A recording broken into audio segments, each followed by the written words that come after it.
Hello common man. இன்னைக்கு fixed அசட்டுக்கும் current அசட்டுக்கும் இருக்கிற டிஃபரன்ஸை நான் உங்களுக்கு சொல்ல போகிறேன். இதோட மீனிங் என்னன்னாக்கா, ஒரு டேங்கிபிள் அசட் ஃபிக்ஸ்டு அசட்னாக்கா ஒரு பில்டிங்கோ இல்லை மெஷினரியோ இதெல்லாம் நீங்கள் வாங்குறது ஃபிக்ஸ்டு அசட்டு. கரண்ட் அசட்டுன்றது நீங்கள் கூட்ஸ் ரெடி ஃபார் சேலு, இல்லை நீங்கள் வாங்கி வச்சுருக்கிற ரா மெட்டீரியலு, இல்லை உங்கள் பேங்க்கில் இருக்கிற பணம், இதெல்லாம் கரண்ட் அசட்டு. டைம் பீரியட் பார்த்தீங்கன்னா ஃபிக்ஸ்டு அசட்டுன்றது 1 இயருக்கு மேலே உங்ககிட்ட இருக்கிறது எல்லாமே ஃபிக்ஸ்டு அசட்டு. கரண்ட் அசட்டுன்றது 1 இயருக்குள்ளார கன்சியூம் ஆயிடணும். அதுக்கு அடுத்தது இந்த ஃபிக்ஸ்டு அசட்டுன்றது லாங் டேர்ம் அசட்டு, கரண்ட் அசட்டுன்றது ஷார்ட் டேர்ம் அசட்டு. இதுக்கு ஃபிக்ஸ்டு அசட்டுக்கு டிப்ரிசியேஷன் கேல்குலேட் பண்ணுவாங்க at the end of every year. But current அசட்டுன்றது இன்டான்ஜிபிள்ன்றதுனால நீங்கள் அதுக்கு டிப்ரிசியேஷன் கேல்குலேட் பண்ண முடியாது.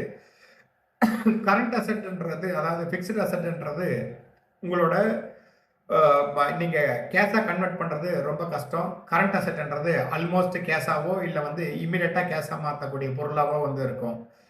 ஃபிக்ஸ்டு அசட்டோட பர்பஸ் உங்களுக்கு தொடர்ச்சியாக ஒரு ப்ரொடக்ஷன் உற்பத்தி பண்ணி கொடுக்கறதுக்கோ, இல்லை ஒரு ரெண்ட் உற்பத்தி பண்ணி கொடுக்கறதுக்கோ, ஒரு ஃபிக்ஸ்டு இன்கம் உற்பத்தி பண்ணி கொடுக்கறதுக்கோ இருக்கிற ஒரு பொருள். இதே கரண்ட் அசட்ன்றது உங்களுடைய பிஸ்னஸை ரன் பண்ணுறதுக்கு உங்கள் கையில் இருக்கிற பணம் இல்லாட்டினா பொருள். இது நீங்கள் கடனாக வாங்கினீங்கன்னா ஃபிக்ஸ்டு அசட்ன்றது லாங் டேர்ம் லைபிலிட்டியில் சேரும். கரண்ட் அசட்ன்றது ஷார்ட் டேர்ம் லைபிலிட்டியில் சேரும். ஸோ இதுதான் ஃபிக்ஸ்டு அசட்டுக்கும் கரண்ட் அசட்டுக்கும் இருக்கிற வித்தியாசம்.